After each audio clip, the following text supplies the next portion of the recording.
اسلام کی تاریخ کی ایک عظیم شخصیت کے بارے میں آج بات کریں گے جنہیں اللہ تعالیٰ نے پوری دنیا کا سلطان بنا دیا تھا۔ وہ ہمیشہ کی زندگی کی تلاش میں نکلے تاکہ موت سے بچ کر زندہ رہ سکے۔ ایک دن بادشاہ ذوالقرنین اسلام کے پیغام کو پھیلانے کے مقصد سے ایک انجانے راستے پر جا رہے تھے۔ ان کے دل میں کئی خیال اٹھ رہے تھے اور آنکھوں میں ایک روشن منزل کی تلاش تھی۔ ان کا یہ سفر صرف راستہ طے کرنا نہیں تھا، بلکہ یہ ایمان، ہمت اور انسانیت کا پیغام لے کر چلنے کا ایک جذباتی سفر تھا۔ وہ چلتے ہوئے بہت کچھ سوچ رہے تھے۔ چلتے چلتے کچھ دیر بعد وہ تھک گئے اور ایک جگہ آرام کرنے لگے۔ ان کے ذہن میں یہ خیال چل رہا تھا کہ اسلام کا پیغام پوری دنیا میں کیسے پھیلایا جائے اور کیسے اللہ کی وحدت کا پیغام مشرق سے مغرب تک پوری دنیا میں پھیلایا جائے۔ یہی سوچ ان کے دل و ذہن میں چلتا رہتا تھا۔ انہی لمحوں میں کبھی کبھی ان کا رابطہ آسمان میں رہنے والے ایک فرشتے سے ہوتا تھا۔ اچانک ایک دن وہی فرشتہ بادشاہ ذوالقرنین کے سامنے آ گیا۔ اس فرشتے نے سلام کیا اور ادب سے پوچھا، اے سلطان، آپ اتنی گہرائی سے کیا سوچ رہے ہیں؟ تو بادشاہ ذوالقرنین نے نرم لہجے میں جواب دیا، میں چاہتا ہوں کہ ساری زندگی اللہ کی عبادت کروں اور اسلام کا پیغام پوری دنیا میں پھیلا دوں، لیکن ایک دن موت تو آنی ہے، پھر اسلام کیسے پھیلایا جائے گا؟ مجھے بتاؤ، اللہ کے فرشتے کیسے عبادت کرتے ہیں؟ یہ سن کر فرشتہ مسکرایا اور بولا، آسمانوں کے فرشتے قیامت تک لگاتار اللہ کی عبادت میں مشغول رہتے ہیں۔ فرشتے نے کہا، اگر کوئی فرشتہ رکوع کی حالت میں ہے تو وہ قیامت تک اسی حالت میں رہے گا، اور اگر کوئی فرشتہ سجدہ کر رہا ہے تو وہ بھی قیامت تک سجدے میں ہی رہے گا۔ یہ سن کر بادشاہ ذوالقرنین کی آنکھوں میں عقیدت، بھکتی کا نور چمکنے لگا۔ انہوں نے دل سے کہا، کاش اگر اللہ تعالیٰ مجھے قیامت تک زندگی عطا کرتا تو میں بھی اس کی عبادت میں ہی مصروف رہتا، اسی طرح جیسے اس کے فرشتے رہتے ہیں۔ لیکن کیا یہ ممکن ہے؟ ذوالقرنین نے حیرانی سے پوچھا۔ تو فرشتے نے نرمی سے جواب دیا، میں نے آسمان میں یہ سنا تھا کہ دھرتی کے آخری سرے پر کوہ کاف کے نیچے ایک تاریک گفا میں ایک کنواں ہے جسے آب حیات کہا جاتا ہے۔ اگر کوئی اس کنویں کا پانی پی لے تو وہ ہمیشہ کے لیے زندہ رہتا ہے۔ یہ سن کر بادشاہ ذوالقرنین حیرت سے چونک اٹھے۔ ان کی آنکھوں میں ایک نئی چمک ابھر آئی۔ اس کے بعد فرشتے نے ادب سے سلام کیا اور نور کی روشنی میں غائب ہو گیا۔ بادشاہ ذوالقرنین گہری سوچ میں ڈوبے ہوئے اپنے دربار کی طرف لوٹے۔ اللہ تعالیٰ نے ذوالقرنین کو پوری دنیا کا سلطان بنا دیا تھا، ایسا سلطان جسے مشرق سے مغرب تک اختیار دی گئی تھی۔ وہ بادشاہ ایسا تھا جس نے دھرتی کے مشرق سے لے کر مغرب تک کا سفر طے کیا تھا۔ اگلے ہی دن بادشاہ ذوالقرنین نے اپنے شاہی دربار میں ایک اہم میٹنگ بلائی۔ اس دربار میں حاضر تھے اللہ کے ولی حضرت خضر علیہ السلام، حکمت اور تجربے سے بھرپور لقمان حکیم اور دیگر بزرگ اور عالم جو علم اور تقوی میں اعلیٰ تھے۔ بادشاہ ذوالقرنین علیہ السلام نے غور سے سب کی طرف دیکھا اور سکون بھری آواز میں پوچھا، کیا آپ میں سے کسی کو آب حیات کے بارے میں کچھ معلوم ہے؟ اگر ہاں تو مجھے ضرور بتائیے۔ دربار میں موجود ایک بزرگ عالم نے ادب سے ہو کر کہا، حضور، میں نے حضرت آدم علیہ السلام کے زمانے کا ایک ذکر پڑھا ہے۔ اس میں یہ لکھا ہے کہ اللہ تعالیٰ نے اس زمین پر ایک پاک پانی آب حیات نازل فرمایا تھا، جو کوئی بھی اسے ایک بار پی لے اسے قیامت تک موت نہیں آتی۔ یہ سن کر دربار میں ایک خاموشی سی چھا گئی اور بادشاہ ذوالقرنین کی آنکھوں میں ایک عجیب سی طلب نظر آنے لگی، مگر اس آب حیات کی تاریکی کی گہرائی بہت ہی زیادہ ہے۔ وہاں تک پہنچنے کے لیے آپ کو بیش قیمتی یاقوت، مرجان اور جواہرات اپنے ساتھ لے جانے ہوں گے، ورنہ اس رہسیمئی گفا کی تاریکی میں راستہ بھٹک جانے کا خطرہ بہت زیادہ ہے۔ یہ سن کر دربار میں موجود ہر شخص کی آنکھوں میں تعجب اور فکر کی لہر دوڑ گئی، اور بادشاہ ذوالقرنین کے دل میں ایک اور امتحان کی تیاری شروع ہو گئی۔ ایک اور بزرگ علیم نے ادب سے کھڑے ہو کر کہا، میں نے بھی سنا ہے کہ آب حیات کا پانی دودھ اور شہد سے بھی زیادہ شیریں ہوتا ہے، اسے پی لینے سے انسان قیامت تک زندہ رہ سکتا ہے۔ یہ پانی دھرتی کی آخری چوٹی کے نیچے کوہ کاف کے دامن میں واقع ہے۔ یہ سنتے ہی دربار میں سناٹا چھا گیا۔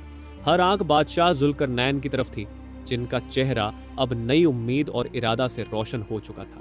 پھر بادشاہ ذوالقرنین علیہ السلام نے پورے اطمینان اور عزم کے ساتھ فرمایا، میں اپنی حکومت کی ذمہ داری اور ہے کہ آپ سب امین لوگوں کو سونپنا چاہتا ہوں تاکہ میں آب حیات کی تلاش میں نکل سکوں۔ اس کے بعد انہوں نے ریاست کے نظام کی ذمہ داری ایک سچے اور امانت دار امین کو سونپ دی۔ اور خود 12 سال کے لمبے سفر کے لیے آب حیات کی تلاش کی تیاری شروع کر دی۔ اس مبارک قافلہ کا سربراہ بنایا گیا حضرت خضر علیہ السلام کو، جو اللہ کے مقرب ولی تھے۔ دربار میں موجود ہر دل اس ارادے کو دیکھ کر دعاؤں سے لبریز ہو گیا اور ایک نئی تقدیر، قسمت کا سفر شروع ہونے والا تھا۔ تاریک جگہ کے سفر میں روشنی کی شدید ضرورت تھی، اس لیے بادشاہ ذوالقرنین علیہ السلام نے خزانے سے 2 چمکتے ہوئے لال یاقوت نکالے، جن میں نور کی خاص طاقت تھی۔ انہوں نے ایک یاقوت حضرت خضر علیہ السلام کو عطا فرمایا اور دوسرا خود اپنے پاس رکھا تاکہ دونوں راستہ روشن کر سکیں۔ یہ کوئی معمولی جواہر نہیں تھے، یہ اس سفر کے رہبر بننے والے نور تھے جو تاریکی میں امید کی طرح چمکتے تھے۔ اس کے بعد حضرت خضر علیہ السلام اپنی فوج اور ضروری ذات راہ کے ساتھ آب حیات کی تلاش میں روانہ ہوئے۔ وہیں دوسری طرف بادشاہ ذوالقرنین علیہ السلام نے اپنا سفر زمین کے مشرقی حصے کی طرف شروع کیا۔ اس روحانی اور رہسیمئی سفر کے دوران انہوں نے ایسے عجیب و غریب مخلوقات دیکھے جنہیں دیکھ کر ان کی آنکھیں حیرت سے بھر گئیں۔ وہ مخلوق جو نہ انسان تھے نہ جانور، بلکہ اللہ کی قدرت کی اندیکھی مثالیں تھیں۔ پھر بادشاہ ذوالقرنین علیہ السلام ٹھہر گئے اور اپنی فوج کی طرف متوجہ ہو کر پوچھا، کیا تم بتا سکتے ہو یہ کیسی مخلوقن ہے؟ فوج نے ادب سے جواب دیا، حضور، ہم نے اس سے پہلے کبھی ایسی مخلوقن کو نہیں دیکھا، یہ بھی یقیناً اللہ رب العالمین کی قدرت کی ایک نشانی ہے۔ اس عجیب منظر کو دیکھ کر ان کا ایمان اور بھی مضبوط ہو گیا۔ آگے بڑھتے بڑھتے وہ ایک دریا کے کنارے آ پہنچے جو سکون اور رہسیہ کی ملی جلی فضا میں بہہ رہا تھا۔ وہاں انہوں نے دیکھا کہ دریا کے پانی میں ایک عجیب قوم بستی ہے جن کا آگے کا حصہ انسانوں جیسا تھا اور پیچھے کا حصہ مچھلی جیسا۔ وہ پانی میں ہی رہتے تھے، اسی میں تیرتے، اسی میں جیتے، نہ کبھی کسی سے بات کرتے، نہ ہی انسانوں سے کوئی تعلق رکھتے۔ یہ مخلوق ایک خاموش راز تھی، اللہ کی وہ قدرت جو انسانی سمجھ سے باہر تھی۔ فوج اور بادشاہ سب یہ منظر دیکھ کر گہری سوچ میں ڈوب گئے کہ یہ دنیا کتنی بدی ہے اور اس کا ہر کونا اللہ کے عجائب سے بھرا ہوا ہے۔ یہ عجیب منظر دیکھ کر بادشاہ ذوالقرنین علیہ السلام نے اپنی فوج سے پوچھا، کیا تم نے اس سے پہلے کبھی ایسی قوم دیکھی ہے؟ فوج نے ادب سے عرض کیا، حضور، ہم نے تو ایسی مخلوقوں کے بارے میں کبھی سنا تک نہیں۔ ذوالقرنین نے حکم دیا، جاؤ اور ان میں سے 2 کو پکڑ کر لاؤ۔ فوج نے کچھ ہچکچاتے ہوئے پوچھا، حضور، ہم انہیں پکڑ کر کیا کریں گے؟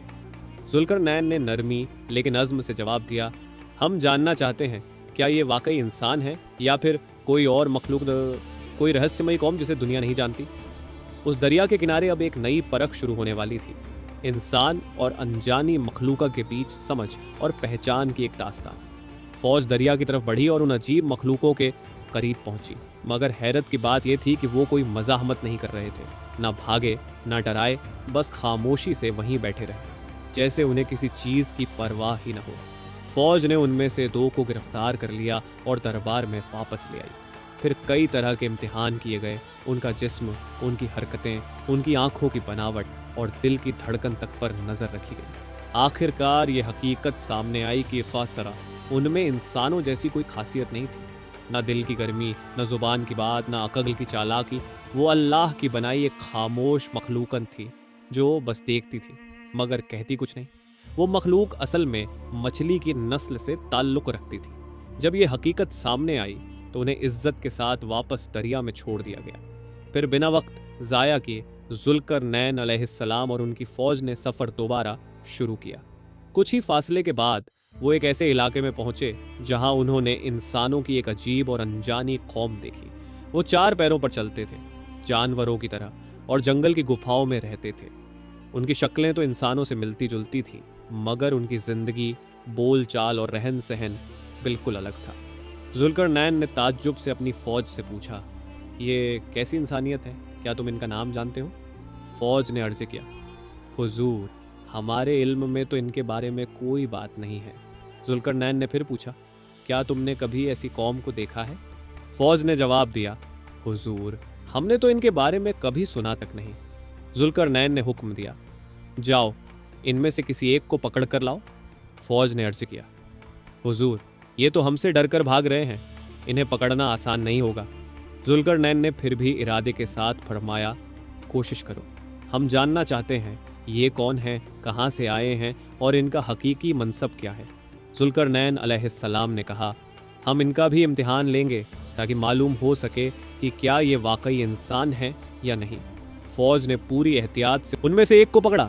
جانچ پڑتال کے بعد پتہ چلا کہ ان کی شکل صورت تو انسانوں جیسی ہے، مگر اندر سے ان کے پاس عقل نہیں ہے۔ وہ بہت زیادہ خوفزدہ تھے، اور جیسے ہی انہوں نے کسی الگ نسل کے انسان کو دیکھا، بھاگ کر گپھاؤں میں چھپ گئے۔ پھر سلسلہ سفر جاری رہا، اور ذوالقرنین علیہ السلام چلتے چلتے 2 پہاڑوں کے درمیان جا پہنچے۔ وہاں انہوں نے ایک قوم کو دیکھا جو ان کی زبان نہیں سمجھ سکتی تھی۔ تب ذوالقرنین نے اشاروں کے ذریعے ان سے بات کرنے کی کوشش کی۔ وہ لوگ ادب اور عزت سے بولے، حضور، ہمارے لیے یہ بہت بڑی خوش نصیبی ہے کہ آپ جیسے نیک بادشاہ ہمارے درمیان تشریف لائے ہیں۔ پھر انہوں نے شکایت کرتے ہوئے کہا، اے ذوالقرنین، اس زمین پر ایک بری نسل ہے جس کا نام ہے یاجوج ماجوج، جو بہت فساد مچا رہی ہے۔ جب وہ نکلتے ہیں تو ان کی دہشت سے لوگ اپنے گھر چھوڑ کر بھاگ جاتے ہیں، چھپنے کے لیے مجبور ہو جاتے ہیں۔ وہ جہاں سے گزرتے ہیں تباہی اور بربادی چھوڑ ڈٹ جاتے ہیں۔ وہ ہمارے اناج اور جانوروں کو بھی تباہ کر ڈالتے ہیں۔ ان کی تعداد اتنی زیادہ ہے کہ ہم ان کا مقابلہ کرنے کے قابل نہیں ہیں۔ ہمیں ان سے بچا لیجئے، اے نیک بادشاہ۔ پھر وہ لوگ ادب سے بولے، اے ذوالقرنین، کیا ہم آپ کو کچھ مال بطور صدقہ دیں تاکہ آپ ہمارے اور ان کے درمیان کوئی بڑی دیوار بنا دیں جو ہمیں ان سے محفوظ رکھ سکے؟ ذوالقرنین علیہ السلام نے فرمایا، مجھے جو مال اور طاقت اللہ نے عطا فرمائی ہے وہ میرے لیے کافی ہے۔ مجھے تمہارے پیسے کی ضرورت نہیں، بس تم لوگ محنت میں میرا ساتھ دو۔ میں تمہارے اور یاجوج ماجوج کے درمیان ایک مضبوط دیوار تعمیر کر دوں گا۔ اس کے بعد ذوالقرنین نے یاجوج ماجوج کی فطرت اور ان کی حرکتوں کے بارے میں گہرائی سے معلومات لی۔ لوگوں نے بتایا، ان میں سے کچھ کی شکل انسانوں جیسی ہوتی ہے، مگر ان کی زبان بے حد لمبی ہوتی ہے۔ کچھ کے جسم تو انسانوں جیسے ہیں، مگر ان کے چہرے جانوروں جیسے ہیں۔ کچھ کے کان بہت بڑے ہیں اور کچھ کے سروں پر سنگ ہوتے ہیں۔ یہ ایک ایسی مخلوقن تھی جس سے نہ صرف انسان بلکہ تمام مخلوقات ڈرتے تھے۔ ایک قوم جو قیامت کے قریب پھر نکلے گی۔ پھر ذوالقرنین علیہ السلام نے فرمایا، مجھے لوہے کی چادریں لا کر دو۔ اگلے ہی دن سپاہیوں نے مٹی کھودنی شروع کی اور لوہا و پیتل، تانبا جمع کرنا شروع کیا۔ 2 پہاڑوں کے درمیان کی جگہ لوہے سے بھر گئی۔ تو ذوالقرنین نے حکم دیا، مٹی میں آگ جلاؤ اور لوہے کو خوب گرم کرو۔ جب لوہا پگھل کر لکڑی جیسا بن گیا تو انہوں نے فرمایا، اب اس میں پگھلا ہوا تانبا ڈال دو۔ اسی طرح ایک عظیم و شان دیوار وہاں تیار کر دی گئی، اتنی مضبوط کہ یاجوج ماجوج اس کا سامنا نہ کر سکے۔ وہ دیوار آج تک نہیں ٹوٹی۔ جب یہ کارنامہ مکمل ہوا تو ذوالقرنین علیہ السلام نے فرمایا، یہ سب میرے رب اللہ کا فضل ہے۔ جب وہاں کے لوگوں نے ذوالقرنین کی یہ طاقت اور روحانی مقصد دیکھا تو وہ خوشی سے اسلام قبول کر بیٹھے۔ حدیثوں میں ذکر آتا ہے کہ قیامت تک وہ لوگ یاجوج ماجوج کے عذاب سے محفوظ رہیں گے۔ حضرت علی رضی اللہ عنہ کی روایت میں آتا ہے، یاجوج اور ماجوج ہر روز اپنی لمبی زبانوں سے اس دیوار کو چاٹ چاٹ کر کھوکھلا کرنے کی کوشش کرتے ہیں۔ جب دن ختم ہونے کو آتا ہے وہ سوچتے ہیں کل صبح اسے پوری طرح توڑ ڈالیں گے، مگر جب وہ اگلی صبح واپس آتے ہیں تو دیوار پہلے سے بھی زیادہ مضبوط ہو چکی ہوتی ہے۔ اس کے بعد ذوالقرنین علیہ السلام اور ان کی فوج نے اتر کی طرف سفر شروع کیا۔ وہاں جا کر دیکھا کہ ایک علاقہ ہے جو ایک بہت بڑی دیوار سے گھرا ہوا ہے۔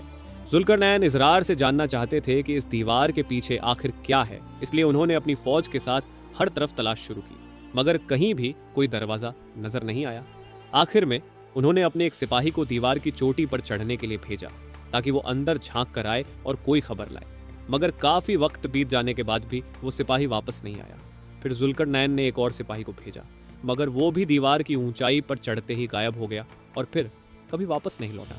یہ دیکھ کر ذوالقرنین علیہ السلام نے سوچا، اس دیوار کے اس پار کوئی روحانی طاقت موجود ہے، کوئی الوکک مخلوقہ یا خوفناک حقیقت چھپی ہے۔ انہوں نے فیصلہ کیا کہ اب کسی اور کو وہاں نہیں بھیجا جائے گا اور آگے بڑھنے کا ارادہ چھوڑ دیا۔ اس کے بعد ذوالقرنین نے اپنا سفر مشرق کی طرف جاری رکھا۔ کچھ ہی دور چلنے کے بعد وہ ایک بہت ہی خوبصورت شہر میں پہنچے۔ وہاں کے لوگ علم سائنس میں بہت ترقی یافتہ تھے، مگر ان کی زبان کو سمجھنا مشکل تھا۔ وہ لوگ ذوالقرنین علیہ السلام کو سلام کرتے ہوئے بولے، اے ذوالقرنین، ہم بہت خوش ہیں کہ آپ ہمارے شہر میں تشریف لائے۔ پھر ذوالقرنین نے انہیں کلمہ کی دعوت دی اور فرمایا، اللہ ایک ہے، اس کے سوا کوئی معبود نہیں۔ وہ لوگ سمجھدار اور عقل مند قوم تھے۔ انہوں نے بالکل دیر نہ کرتے ہوئے اسلام قبول کر لیا۔